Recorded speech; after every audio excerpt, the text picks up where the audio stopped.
The boy hadn't spoken in 3 years. Then, at 3:17 a.m., he looked at the most feared man in Seoul and asked one question that froze the room. "Who hurt you, mommy?" Kang Minho's hand stopped midair. The glass of whiskey he was holding didn't reach his lips. Around the mahogany table, 6 men in blood-stained suits went silent. Not the comfortable kind of silence. The dangerous kind. The kind that comes right before someone dies.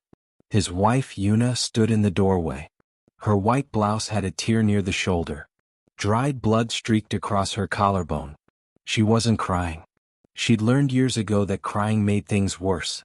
But their son, little Jiho, 4 years old, standing barefoot in dinosaur pajamas, he was staring at her like he could see straight through her skin into the bruises underneath. Hi, welcome to this beautiful storytelling channel. Thanks for watching. Kindly tell me what country you're watching from in the comments. Now let me continue. Minho set the glass down slowly. His men didn't move. They knew better. When the boss went still like this, someone usually ended up in the Han River by morning. "Jiho," Minho said quietly. His voice was flat, controlled. The voice that made politicians sweat and rival gangs vanish overnight. "Go back to bed." The boy didn't move. 3 years. 1,095 days of silence. No words. No sounds. Not even a cry when he fell and scraped his knee. The doctors had run every test twice. Nothing wrong with his throat. Nothing wrong with his brain. The kid just refused to talk. Minho had stopped asking why. You don't interrogate silence. You just live with it. But now his son was speaking. And his first words in 3 years weren't, "Daddy," or "hungry," or "I love you." They were an accusation. "Who hurt you, mommy?" Yuna's face went pale. She shook her head fast, too fast. "Nobody, baby. Mommy's fine. You should be sleeping." "You're bleeding," Jiho said. His voice was small but clear. Like he'd been practicing in his head for years, waiting for the right moment to use it. One of the men at the table, Baek-jun, Minho's oldest lieutenant, shifted in his chair. Just a tiny movement. But Minho caught it. He caught everything. Jun's eyes darted to Yuna. Then to the door. Then to his phone on the table. Minho's jaw tightened. "Everyone out," he said. The men stood immediately. No questions. They filed toward the door, moving around Yuna like she was made of glass. Jun was the last one. He paused, glanced back at Minho. "Boss, if you need anything." I said out. Jun left. The door clicked shut. The house went quiet again. But this time the silence felt heavier. Like the walls were holding their breath. Minho looked at his son. Really looked at him. Those eyes, dark, watchful, way too old for a 4-year-old, they weren't scared. They were waiting. Waiting for his father to do something. "Jiho," Minho said carefully. "Why did you ask mommy that question?" The boy tilted his head. "Because someone hurt her." "How do you know?" "I saw." 2 words.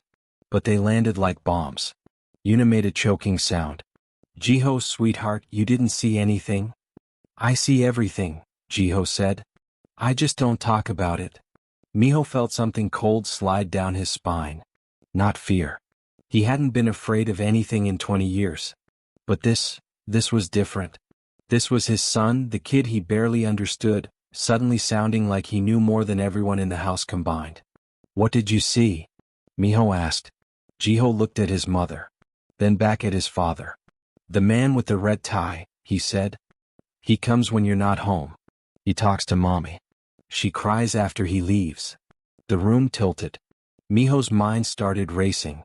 Red tie. Who wore a red tie? Half his crew wore red ties. It was part of the uniform.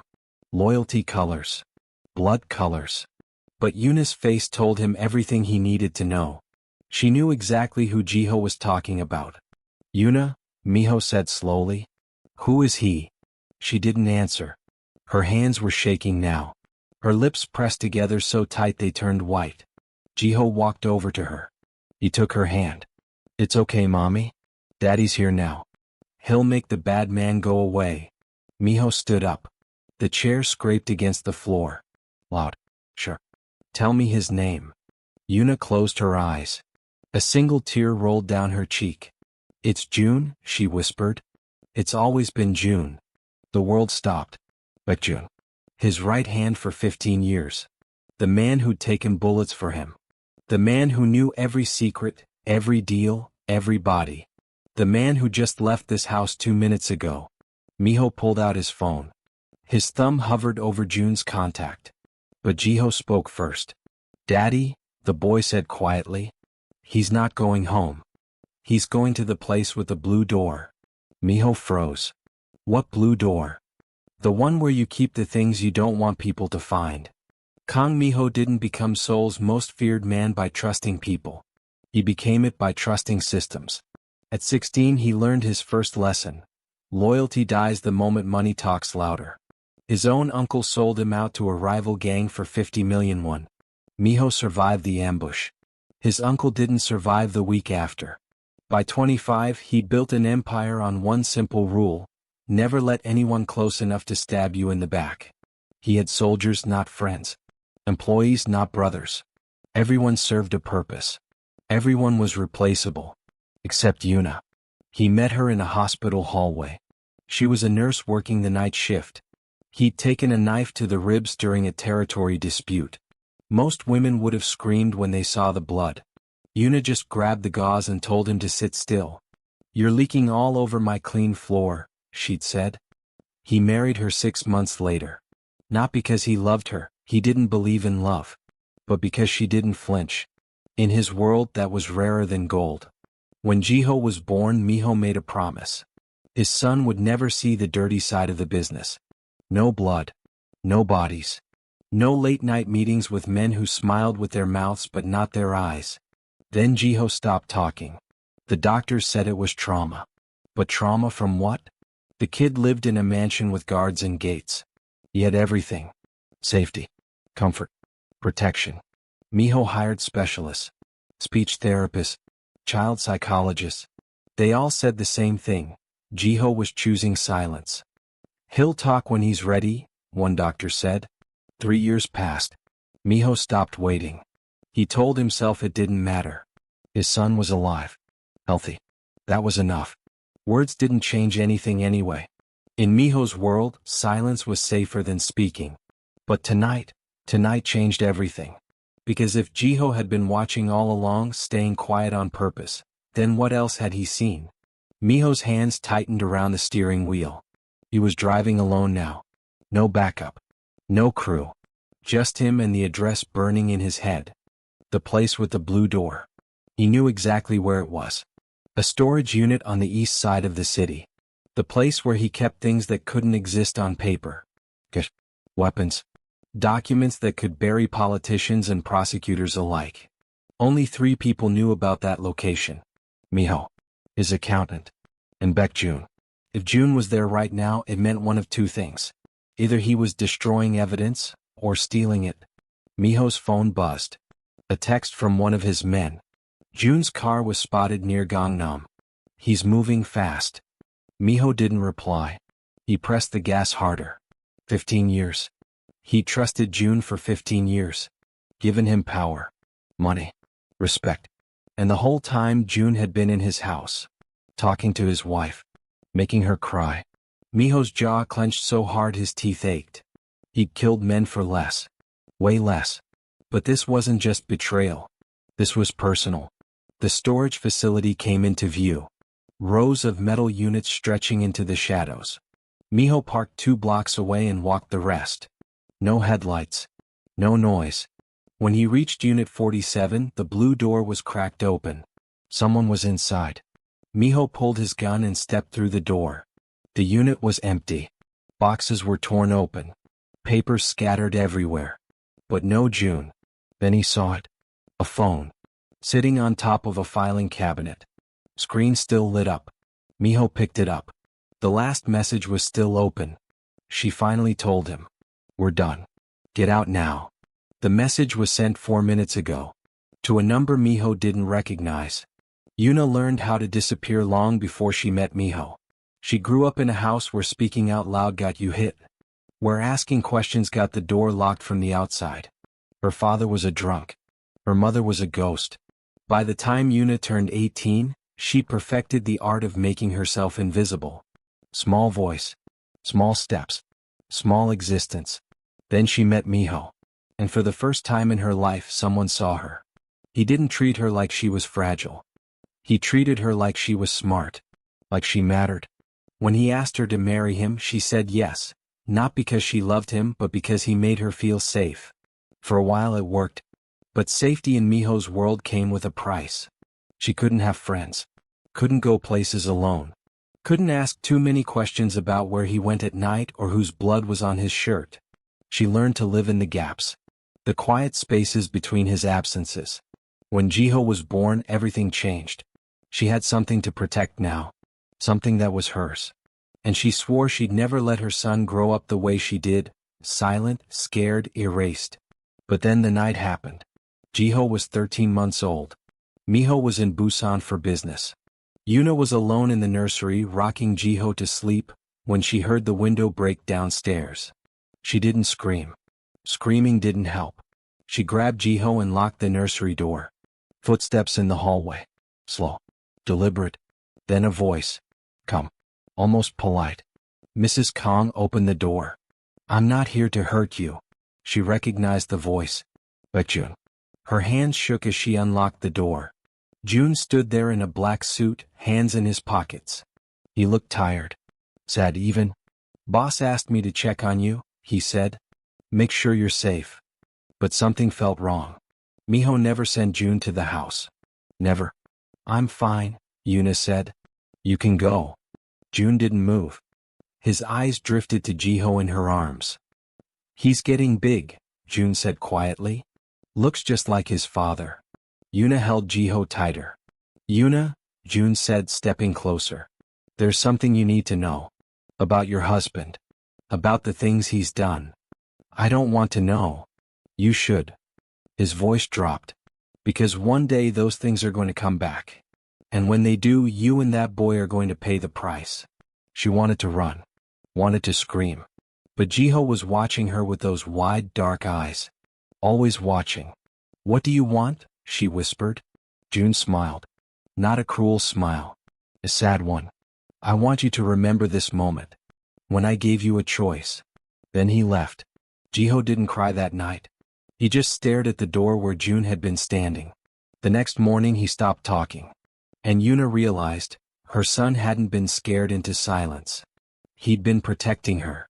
Because even at 13 months old, Jiho understood something she didn't. In Miho's world, the people you love are weapons that can be used against you. What did June really want that night? And why did Jiho's silence begin the moment June left? Drop your thoughts below. Jiho remembered everything. People thought babies forget.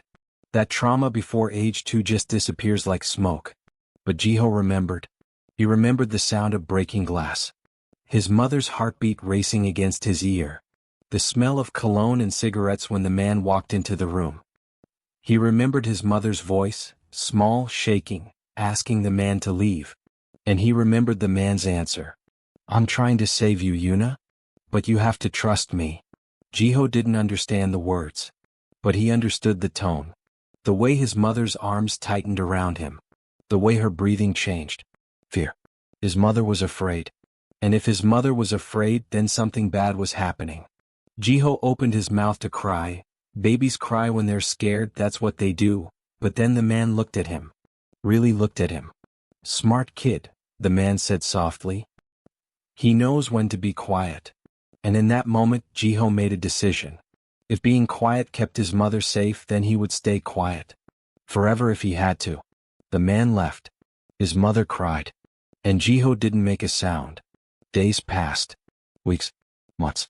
His mother tried everything to make him talk. Songs. Games. Toys that lit up and played music. But Jiho stayed silent. Because he was still watching.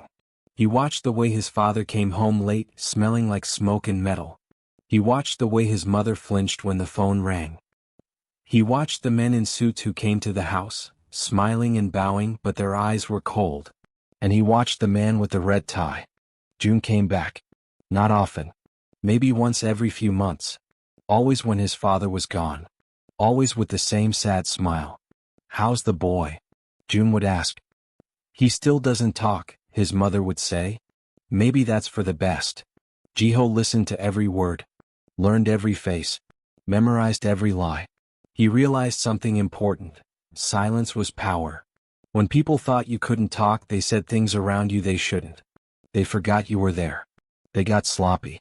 Jiho became a shadow, a ghost, and ghosts see everything. He saw his father's men counting money in the basement. He saw his mother crying in the bathroom with the door cracked open. He saw June slip an envelope into his mother's purse when she wasn't looking. He saw it all. And he stayed quiet. Because talking meant questions. Questions meant attention. Attention meant danger. But tonight, when he saw the blood on his mother's blouse, something inside him cracked. 3 years of silence. 3 years of protection. And it still wasn't enough. She was still getting hurt. So he spoke. Not because he wanted to, but because staying silent wasn't saving her anymore. Minho sat in his car outside the storage unit, staring at the phone in his hand. The message was still there. Glowing. Mocking him. She finally told him. We're done. Get out now. He read it 5 times. Each time the words hit harder. She finally told him. Yuna had been keeping a secret. And June knew about it. Miho's thumb hovered over the call button. He could dial the number. Demand answers. But whoever sent that message was already running. Calling would only spook them faster. He needed to think. His phone buzzed again. A different number this time. One of his captains. Boss, we've got movement. June just boarded a flight to Tokyo. Leaves in 90 minutes. Miho's blood went cold. Stop him. Airport security's tight. If we move on him there. I don't care. Stop him. He hung up and dialed another number. His accountant. Check the accounts. All of them. Tell me if anything's missing. Boss, it's 4 in the morning. Now. 3 minutes later, the accountant called back. His voice was shaking. 2 accounts. Offshore. Cleaned out 6 hours ago. 30 million won. Gone. Miho's jaw clenched. Who authorized the transfer? It was flagged under your security code, but I didn't authorize anything. Silence. Boss, the accountant whispered. Only 2 people have access to that code. You and June. Minho ended the call. 30 million won. A plane ticket to Tokyo. A secret message to an unknown number. June wasn't just betraying him. He was erasing himself. Minho started the car and drove. Not toward the airport. Toward home. Because the answer wasn't with June anymore. Was with Yuna. When he walked through the front door, she was sitting on the couch. Jiho was asleep in her lap. She looked up and her face told him everything. She'd been waiting for this moment. How long? Minho asked. Her voice was barely a whisper. 2 years. 2 years. He laughed, but there was no humor in it. 2 years and you didn't think to tell me? I couldn't. Why not? Because he said if I told you, he'd kill Jiho. The room went dead silent. Miho's hands curled into fists. What did you just say? Yuna's eyes filled with tears. June said if I ever told you what he was doing, he'd make it look like an accident. A fall. A drowning. Something you'd never suspect. Minho felt his chest tighten. What was he doing, Yuna? She looked down at Jiho. Her fingers brushed through his hair. He was building a case. Against you. Every deal. Every body. Every bribe. He's been collecting evidence for 2 years. And when he has enough. She didn't finish. She didn't have to. Minho understood. June wasn't stealing money. He was stealing ammunition. And when he fired, Minho's entire empire would collapse. The empire wasn't built on fear. It was built on a lie. And Kang Minho was about to learn he'd been living inside it for 15 years. He sat across from Yuna in the dim kitchen light. Jiho was still asleep upstairs. The house was quiet except for the hum of the refrigerator and the sound of Yuna's shaking breaths. Start from the beginning, Minho said. His voice was calm. Too calm. The kind of calm that came right before an explosion. Yuna wrapped her hands around a cold cup of tea. She hadn't taken a single sip. June came to me 3 years ago, she said. Right after Jiho stopped talking. He said he needed to tell me something. Something about you. Miho's eyes narrowed. What about me? He said you killed the wrong man. The words hung in the air like a grenade with the pin pulled. Miho leaned back in his chair. I've killed a lot of men, Yuna. You're going to have to be more specific. Choi Sung-min, she whispered. The Incheon territory fight. You thought he ordered the hit on your supplier. So you had him taken out. His whole crew. 23 men in one night. Miho remembered. It had been clean. Efficient. A message to everyone in Seoul. Don't touch what's mine. What about it? He asked. Yuna's hands trembled. Choi didn't order the hit. June did. The room tilted. Miho's heartbeat slowed. His vision sharpened. Every muscle in his body went still. Say that again. June set it up, Yuna said, her voice breaking. He made it look like Choi was trying to push you out. Fed you fake intel. Fake phone records. He knew you'd retaliate. And you did. You wiped out Choi's entire operation in one night. Miho's mind raced backward. The phone call from his informant. The blurry surveillance photos. The intercepted messages that tied Choi to the hit. All of it had come through June. Why? Miho's voice was a whisper now. Dangerous. Deadly. Because Choi knew the truth, Yuna said. He knew June was skimming money. Laundering it through fake accounts. Choi was going to expose him. So June got rid of him. And he used you to do it. Miho stood up so fast his chair fell backward. He paced the kitchen, hands in his hair, trying to breathe. 15 years. 15 years of loyalty. Of trust. Of brotherhood. All of it, a lie. Why didn't you tell me? Miho's voice cracked. 3 years, Yuna. You've known this for 3 years and you said nothing? Yuna stood too, tears streaming down her face. Because he threatened Jiho. He said if I told you, our son would die. What was I supposed to do? You were supposed to trust me. I did trust you, she screamed. But trusting you is what got 23 innocent men killed. You didn't even question it. June said jump and you pulled the trigger. The accusation hit like a knife to the ribs. Miho stumbled back against the counter. His hands gripped the edge so hard his knuckles turned white. She was right. He hadn't questioned it. Hadn't investigated. Hadn't even paused. June said Choi was the enemy and Miho believed him. Because that's what you do when you trust someone. You take their word as truth. And that trust had killed 23 men who didn't deserve it. Oh God, Miho whispered. He pressed his palms against his eyes. What have I done? Yuna crossed the kitchen and grabbed his arms. You didn't know. June manipulated you. He manipulated all of us. That doesn't change what I did. Miho's voice was hollow. I pulled the trigger. I gave the order. Those deaths are on me. Then make it right, Yuna said fiercely. Stop him. Expose him. Don't let him get away with this. Miho looked at her. Really looked at her.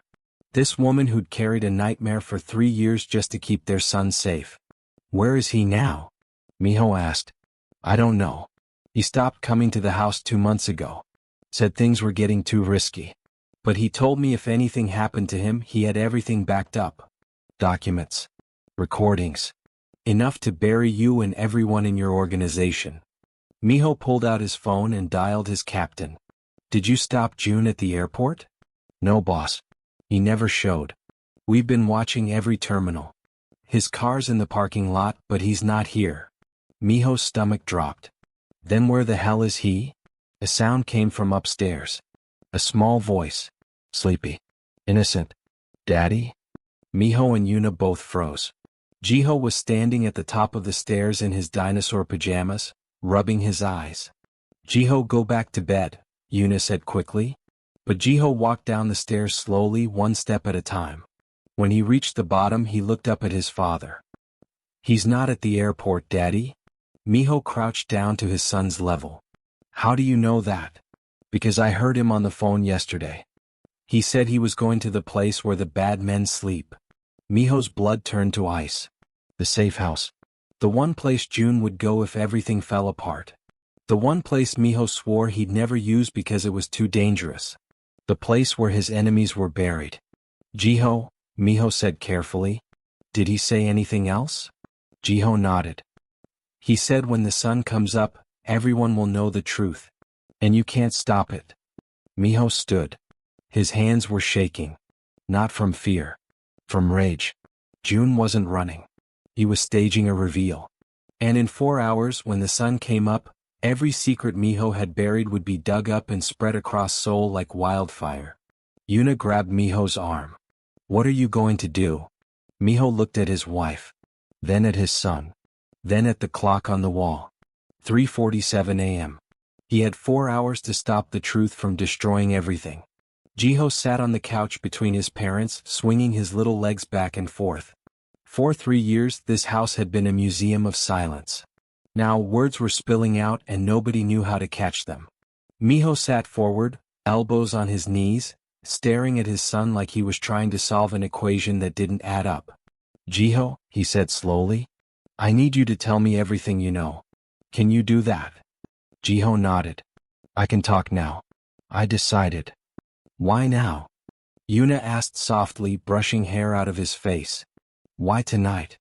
Jiho looked at her with those old knowing eyes. Because you were bleeding, Mommy? And I thought if I stayed quiet one more day, you might disappear like the other people. Yuna's breath caught. What other people? The people Daddy makes go away. The room went cold. Minho felt his chest tighten.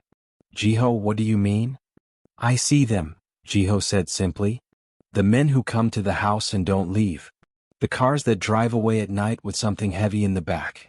I see everything. I just don't talk about it. Minho exchanged a glance with Yuna. Her face was pale. How long have you been watching? Minho asked. Always, Jiho said. Since I was small. I remember the man who broke the window. The one who talked to Mommy when you were gone. He had a red tie. He smelled like smoke. He made Mommy cry. June, Minho said through clenched teeth. Jiho nodded. He said bad things. He said you hurt people. He said one day you'd hurt us too. That's not true, Minho said quickly. I would never. I know, Daddy. Jiho's voice was calm. Certain. You don't hurt us. You hurt other people. People you think are bad. But sometimes you're wrong. The word stabbed clean through. Minho felt his throat close up. His son, his 4-year-old son, had just delivered the most brutal truth he'd ever heard. Jiho, Yuna whispered. Why didn't you tell us this before? Because telling gets people killed, Jiho said matter-of-factly. I learned that when I was little. If you see something bad and you talk about it, the bad people find out. And then they hurt you. Or they hurt the people you love. Tears started rolling down Yuna's cheeks. Baby, you shouldn't have had to learn that. You're just a child. I'm not just a child, Jiho said. I'm Daddy's son. That means people want to hurt me to hurt him. So I stayed quiet. I stayed safe. And I kept you safe too, Mommy.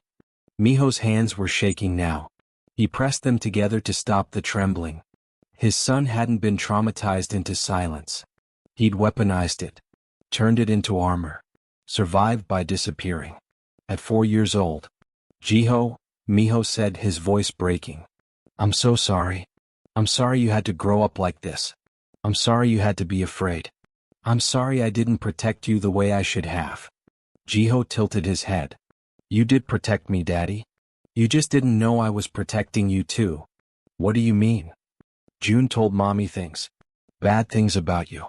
Things that could make you go to jail. But I listened. I remembered. And I didn't tell anyone. Not even Mommy knew I was listening. Yuna's eyes went wide. Jiho, what did you hear? Jiho swung his legs one more time, then stopped. He looked at his father with an expression far too serious for a child. June has cameras, Jiho said. In the house. In your office. In the cars. He's been recording you for a long time. He has videos of you doing bad things. And he's going to show them to everyone when the sun comes up. Minho felt the ground drop out from under him. Cameras. In his own house. In his own office. For how long? Months? Years? Every meeting. Every order. Every murder planned in his own home, recorded. Where are the cameras? Minho asked, his voice barely above a whisper. Everywhere, Jiho said. But I found them.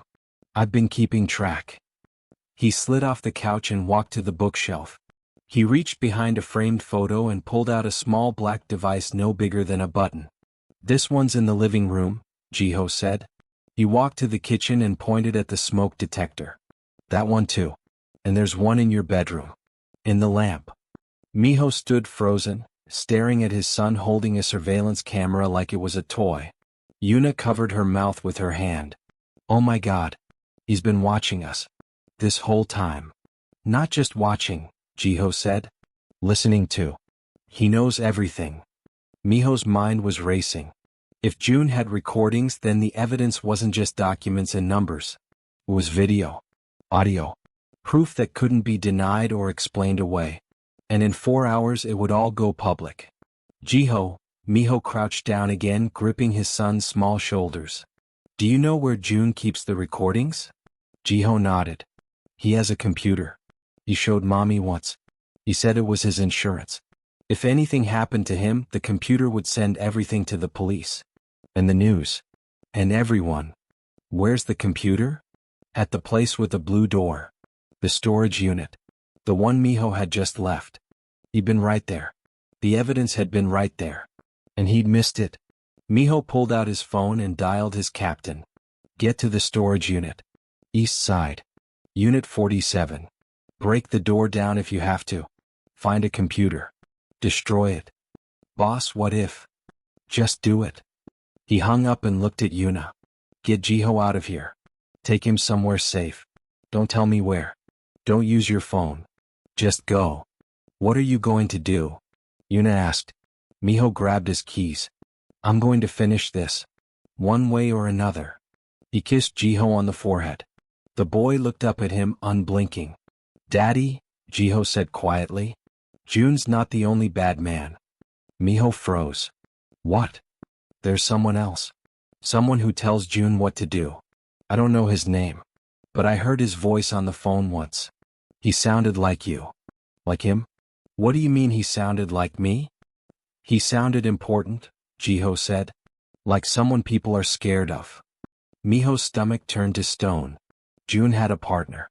Someone with power. Someone who sounded important enough to command fear. Someone inside Miho's own world. The storage unit was already broken into when Miho arrived. The blue door hung open, bent on its hinges.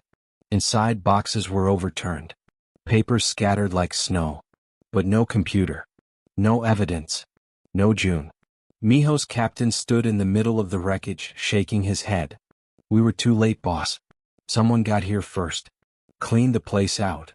Miho kicked a box across the floor. "How long ago?" 20 minutes. Maybe less. Whoever it was knew exactly what they were looking for. Miho's phone buzzed. Unknown number. He answered. "Hello, Miho." June's voice. "Come." Almost friendly. Miho's hand tightened around the phone. "Where are you?" "Somewhere you'll never find me. But don't worry. I'm not running. I'm just making sure everything goes exactly as planned." "You're a dead man, June?" "Maybe. But so are you. In about 3 hours, every news station in Seoul is going to receive a very interesting package. Videos, audio recordings, documents. Everything you've done for the last 15 years. Every murder. Every bribe. Every lie. You think that'll save you?" Miho's voice was ice. "You think going public will protect you from me?" "No," June said. "But it'll protect Yuna. And Jiho.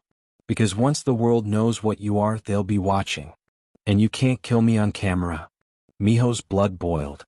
This was never about justice. This was about you stealing my money and covering your tracks. June laughed. Soft. Bitter.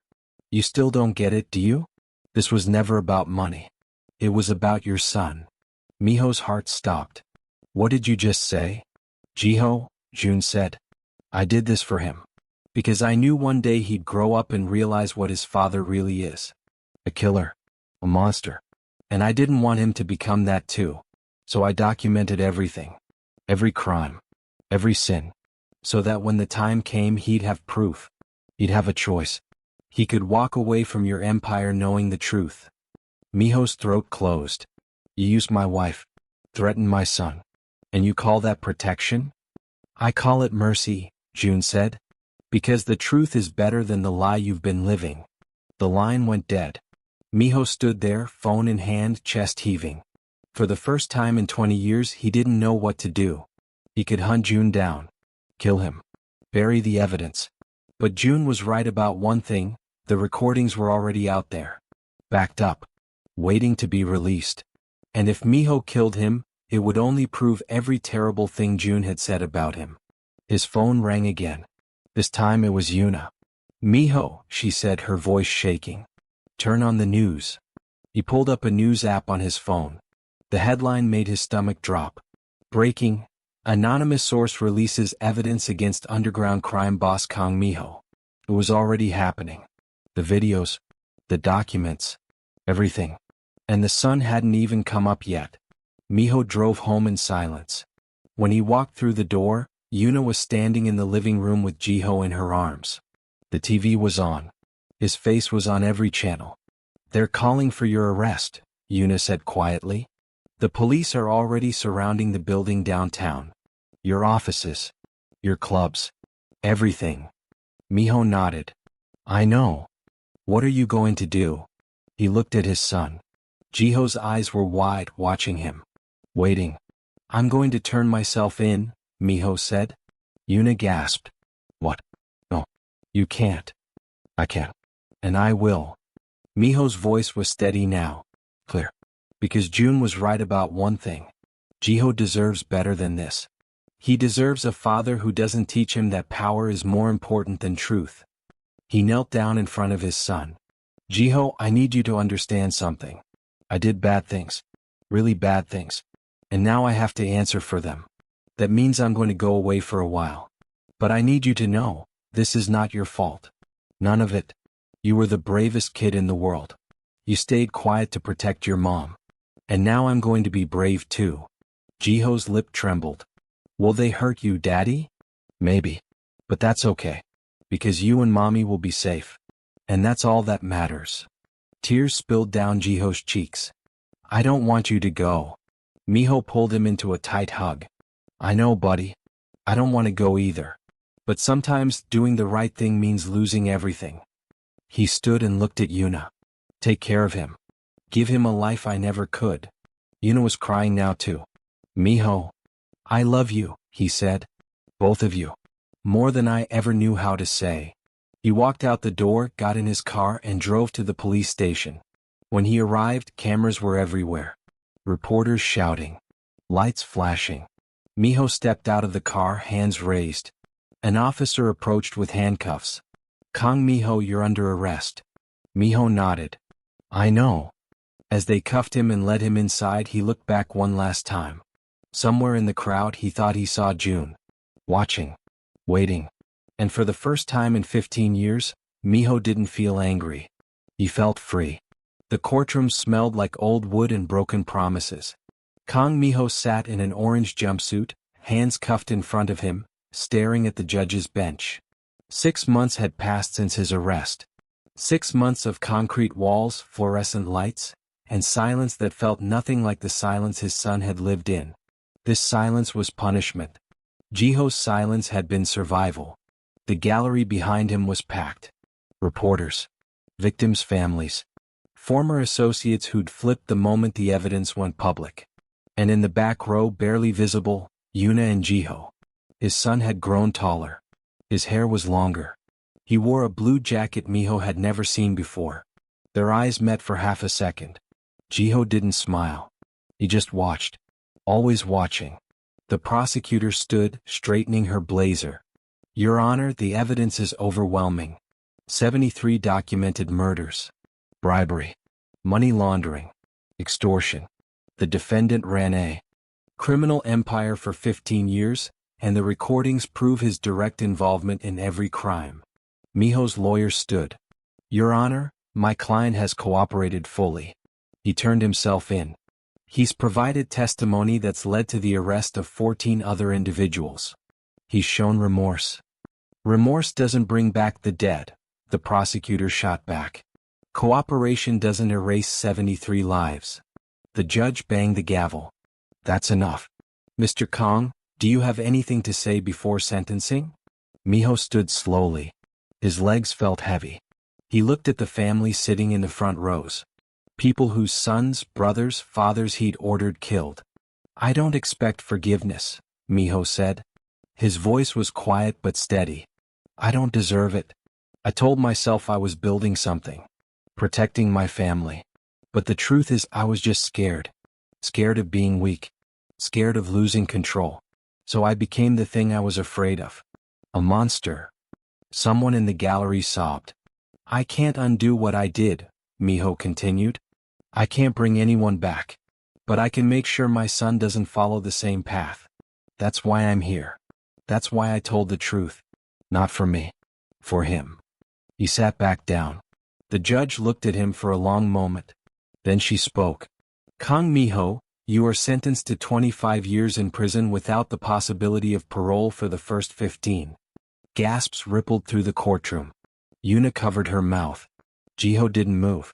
The guards came forward to take Minho away. As they led him past the gallery, he looked at his son one last time. Jiho stood up. His small voice cut through the noise. Daddy. Everyone stopped. Minho turned. Tears were streaming down Jiho's face, but his voice didn't shake. You're not a monster, Jiho said. Monsters don't say sorry. Minho's chest cracked open. He nodded, unable to speak, and let the guards take him away. 3 weeks later, Yuna and Jiho moved out of the mansion. They sold everything. The furniture. The cars. The designer clothes. All of it went to a fund for the victims' families. It wasn't enough. It would never be enough. But it was something. They rented a small apartment on the edge of the city. 2 bedrooms. A kitchen with a window that let in actual sunlight. No guards. No gates. No cameras. Jiho started school. Real school. Not private tutors in a silent mansion. He sat in a classroom with other kids. Made friends. Played soccer during recess. At first he didn't talk much. Old habits. But his teacher was patient. It's okay to use your voice, Jiho, she'd say. You're safe here. Slowly he started to believe her. One day Yuna got a call from the prison. Minho wanted to see them. She wasn't sure if she should go. Wasn't sure if Jiho was ready. But when she asked him, he just nodded. I want to see Daddy. The visiting room was cold. Gray walls. Metal tables bolted to the floor. A guard stood in the corner, arms crossed. Minho walked in wearing a gray uniform. He looked thinner. Older. But his eyes were clearer than Yuna had seen them in years. He sat down across from them. For a moment, nobody spoke. Then Jiho reached across the table and put his small hand on his father's. Hi, Daddy. Minho's voice broke. Hi, buddy. Are they treating you okay? Jiho asked. Yeah, I'm okay. Are you? Jiho nodded. I'm in school now. I have friends. One of them is named Taeyong. He's really good at drawing. He taught me how to draw dinosaurs. Minho smiled. That's good. That's really good. Yuna watched them, tears slipping silently down her cheeks. Daddy, Jiho said, his voice soft. I have a question. Anything. Do you think bad people can become good? Minho thought about it. Really thought about it. I don't know, he said honestly. But I think they can try. Every day. Even if they fail. Even if nobody believes them. They can still try. Jiho nodded like that made sense. I think you're trying. I am. Then you're not bad anymore. You're just learning. Minho's throat tightened.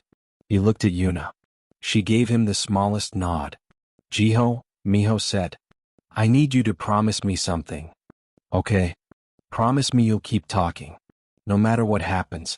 No matter how scary things get. Don't go silent again. Use your voice. It's the strongest thing you have. Jiho squeezed his father's hand. I promise. The guard cleared his throat. Time's up. Minho stood. He wanted to hug his son. Hold him. But the rules didn't allow it. I love you, Minho said. I love you too, Daddy. As they walked out, Jiho looked back one more time. His father was still standing there. Watching. Just like Jiho used to do. But this time neither of them was silent. 2 years later, Yuna received a letter. It was from Beck June. She almost threw it away. Almost. But curiosity won. Inside was a single handwritten note. I know you think I did this for justice. Maybe I did. But the truth is I was scared too. Scared of what Minho was becoming. Scared of what his son would become if someone didn't stop it. I'm not a hero, Yuna. I'm just a coward who got lucky. Take care of Jiho. He's braver than both of us. There was no return address.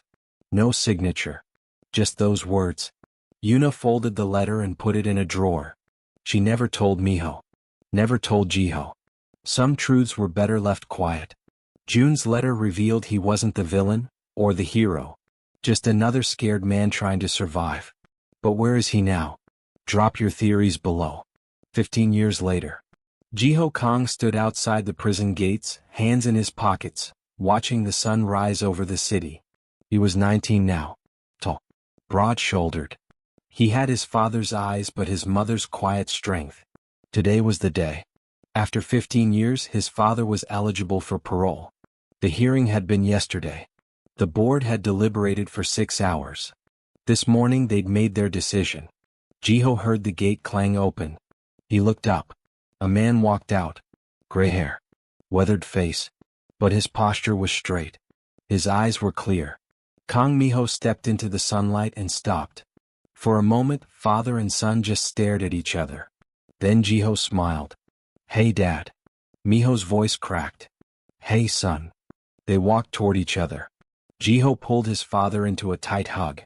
Minho held on like he was afraid to let go. I didn't think you'd come, Minho whispered. Of course I came, Jiho said. You're my dad. They pulled apart. Minho wiped his eyes. Where's your mom? Waiting at home. She made bulgogi. Your favorite. Minho laughed. It sounded rusty. Out of practice. She still remembers. She never forgot. They walked to Jiho's car, a small beat-up sedan that looked like it had seen better days. Minho climbed into the passenger seat. The world outside looked different. Brighter. Louder. Overwhelming. You okay? Jiho asked, starting the engine. Yeah. Just a lot. They drove in silence for a while. The city blurred past. Neon signs. Street vendors. People living their lives like the world hadn't stopped for 15 years. So, Minho said carefully. What have you been up to? Your mom's letters didn't say much. Jiho smiled. I'm in college. Studying social work. I want to help kids who grow up in bad situations. Kids who feel like they have to stay quiet to survive. Minho's chest tightened. That's good. Really good. I also volunteer at a youth center. Teach them that it's okay to speak up. That their voices matter. Sounds like you're doing what I never could. Jiho glanced at his father. You did plenty. You taught me the most important thing. What's that? That it's never too late to choose the truth. Minho stared out the window, blinking back tears. They pulled up to a small house on the edge of the city. Nothing fancy. Just a home. Yuna stood in the doorway, arms crossed, trying not to cry. Minho stepped out of the car. They looked at each other for a long moment. Hi, Minho said. Hi, Yuna said. Then she crossed the yard and hugged him. Art. Like she was holding together all the broken pieces. Welcome home, she whispered. That night they sat around the dinner table. Just the three of them. Bulgogi. Rice. Kimchi. Nothing special. Everything special. Minho looked at his son. His wife. This small, quiet life they'd built without him. I don't deserve this, he said. No, Yuna agreed. But you're getting it anyway. Jiho raised his glass of water. To second chances. Minho raised his glass too. To second chances. They drank. After dinner, Jiho walked his father to the small guest room they'd set up. Dad, Jiho said. Can I ask you something? Anything. Do you ever regret it? Turning yourself in? Losing everything? Minho thought about it. Really thought about it. Every day, he said honestly. I regret the things I did. The people I hurt. The years I lost with you and your mom. But turning myself in? No. I don't regret that. Because if I hadn't, you'd still be watching. Still staying quiet. Still protecting me from myself. Jiho nodded. I'm glad you did it. Me too. Jiho turned to leave then stopped. Hey Dad. Yeah. Thanks for teaching me that silence can protect you. But truth is what sets you free. Miho smiled. You remembered. I remember everything. Jiho closed the door softly. Miho sat on the edge of the bed, staring at the small room. The simple bed. The single window. For the first time in 35 years he felt something he'd never felt before. Outside the city hummed. People laughed. Cars honked. Life went on. And in a small house on the edge of Seoul, a man who'd spent 15 years paying for his sins finally learned what it felt like to be forgiven. Not by the world. Not by the law. But by the two people who mattered most.